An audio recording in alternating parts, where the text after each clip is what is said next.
used to think that nothing truly scary could happen at work.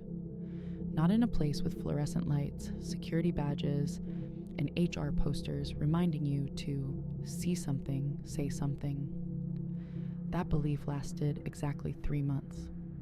I was 23 and working the overnight shift at a medical records processing center. The job existed purely because hospitals never sleep. From 10 p.m. to 6 a.m., a skeleton crew of us would sit in a quiet office building on the edge of an industrial park, digitizing patient files and sorting insurance claims. It paid better than daytime work, and I liked the silence. There were only 6 of us on nights. Most people kept to themselves, headphones on, eyes glued to monitors. You'd exchange a nod, maybe complain about the coffee, and that was it. Except for one guy. His name was Mark. Mark had been there longer than anyone else on nights. Mid-30s, average build, thinning hair, always dressed like he'd just rolled out of bed. He wasn't rude, he wasn't loud.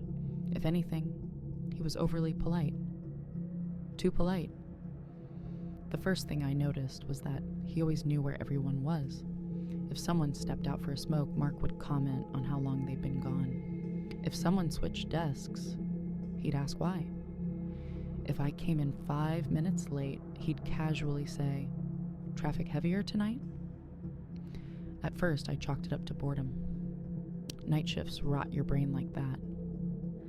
Then there was the way he watched, not staring directly, just angled, like he was always aware of you in his peripheral vision. Whenever I looked up, he'd already be typing again. About a month in, Mark started doing something odd. He'd leave sticky notes on my desk, nothing threatening, just strange. "Make sure you log out properly. Don't forget to badge out. Lights flicker at 3:17. That last one bothered me, because at exactly 3:17 a.m. the following night, the overhead lights dimmed for half a second. I asked him about it. He smiled and said, "Night shift has patterns." Things escalated when I started staying late. Sometimes our workload spiked, and a supervisor would ask one of us to stay an extra hour. Every time I stayed, Mark stayed too. Even if he wasn't scheduled, he said he didn't like breaking routine. One night, around 4:40 a.m., I went to the bathroom at the end of the hall. When I came back, my screen had been unlocked. I knew I'd locked it. On the monitor was a document I hadn't opened. It was a scanned incident report from years earlier. A workplace assault. Different department, different building. The suspect's name was blacked out. I turned around and Mark was standing behind me. He said calmly, "That's why they moved me to nights." I didn't ask what he meant. After that, I started seeing him everywhere, in reflections, in dark monitors, standing just outside the break room door when I came out. Then came the night I found the notebook. I was grabbing paper from the supply cabinet when I saw it wedged behind a printer. A black notebook, worn at the edges. Inside were names, all of ours. Each name had notes underneath, arrival times, bathroom breaks, mood observations. Mine had the most. The last entry said, "Knows something is wrong, still stays."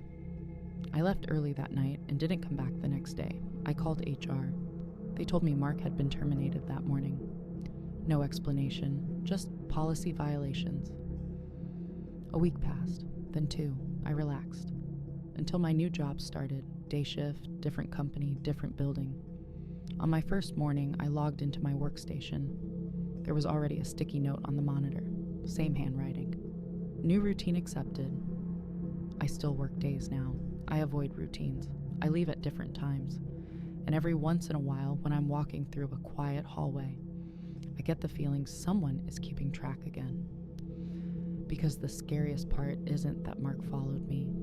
It's that I don't know how many places he worked before me, or how many routines he's learned since. I was 18 when this happened, fresh out of high school, and desperate for my first paycheck. I ended up working evenings at a small chain pharmacy just outside my town. The kind of place that was always quiet, always understaffed, and always smelled faintly like cleaning supplies and old carpet. Most nights, it was just 3 of us. 1 cashier, 1 supervisor, and 1 person in the back restocking shelves or filling online orders. It wasn't glamorous, but it felt safe. Predictable. At least it did at first. One of my coworkers was a guy named Brian. He was in his late 20s, maybe early 30s. I never knew his exact age. He was soft-spoken, kept his head down, and rarely joined conversations. He worked stock, mostly staying in the aisles or the back room. Nothing about him screamed danger. If anything, he blended into the background too well. The first thing I noticed was that he always seemed to know when I was working. If I picked up an extra shift, Brian was suddenly scheduled too. If I switched nights with someone, he'd casually mention it before I ever told anyone. I assumed schedules were just posted somewhere I hadn't seen. Then, he started waiting. Every night I closed, Brian would linger near the front of the store during the last 15 minutes. He'd pretend to straighten shelves, but his eyes kept drifting toward the register. When I clocked out, he'd grab his jacket too. One night, he said, "We leave around the same time a lot." I laughed politely and said, "Yeah, guess so." That became routine. At first, it felt like coincidence. Then it felt intentional. He never walked beside me, though. He stayed a few steps behind, just far enough that it didn't look obvious. I could hear his footsteps on the pavement as I crossed the parking lot. When I unlocked my car, he always stopped walking. Always. Things got worse when he added me on social media. I don't remember giving him my name. I don't remember talking about my hometown. Yet there he was, popping up in my friend request one morning. I didn't accept it. That night at work, he said, "I think my request didn't go through." The way he said it wasn't angry. It was calm, expectant. I muttered something about not checking often and went back to scanning items, but my hands were shaking. After that, he started commenting on things I never mentioned out loud. He asked if my mom was feeling better. He asked how my dog was after the vet thing. He asked if my car was still making that noise.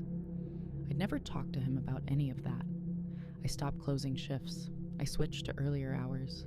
For a while, that helped. Until the night I saw his car. I was off that evening, driving home around 9:30 p.m., when I noticed headlights behind me that stayed a little too close for a little too long. I made a turn I didn't need to make. The headlights followed. I pulled into a grocery store parking lot, heart racing. The car behind me parked too. It was Brian.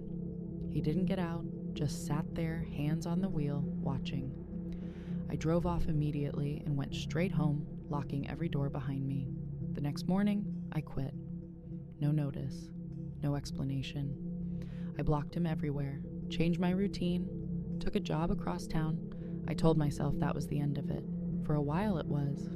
Then, 3 months later, I ran into him at a gas station near my new job. He smiled like we were old friends. "Still working evenings, que on," he said. I never told him where I worked. I never told him my schedule. I got in my car and drove away without saying a word. Nothing ever came of it. He never contacted me again, never followed me home, never crossed that final line. But what still bothers me is how close he got without technically doing anything wrong. No threats, no laws broken. Just enough attention to make me afraid. It taught me that sometimes the most dangerous people aren't the loud ones or the aggressive ones. They're the quiet coworkers who pay a little too much attention, remember a little too much, and know things you never told them. And even now, years later, I still check my mirrors when I leave work at night, just in case someone else is keeping track.